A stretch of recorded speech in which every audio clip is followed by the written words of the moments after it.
We decided to test the effects of alcohol on the time it takes to run from Braniff to the tower. To do this, we conducted a pre-test post-test, which is a type of research design where behavior is measured both before and after a treatment or condition is implemented.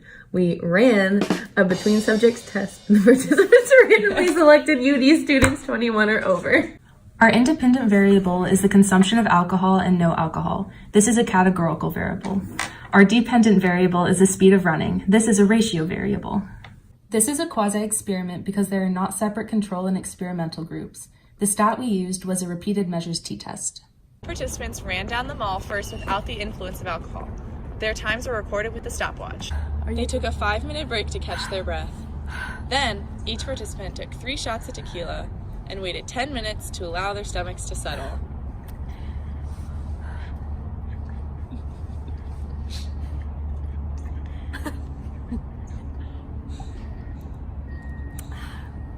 They ran down the mall, and their times were recorded with the stopwatch.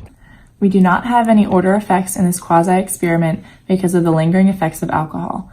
The participants would have to experience the manipulated variable on the second run. The testing effects include that they could potentially do better on the second run because they are warmed up and know what to expect with the run.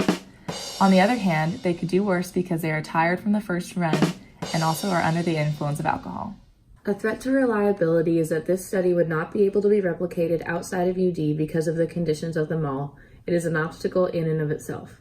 One threat to external validity is that UD students may also have a higher alcohol tolerance than the average 21-year-old, so they may not be as affected by the alcohol as others might be.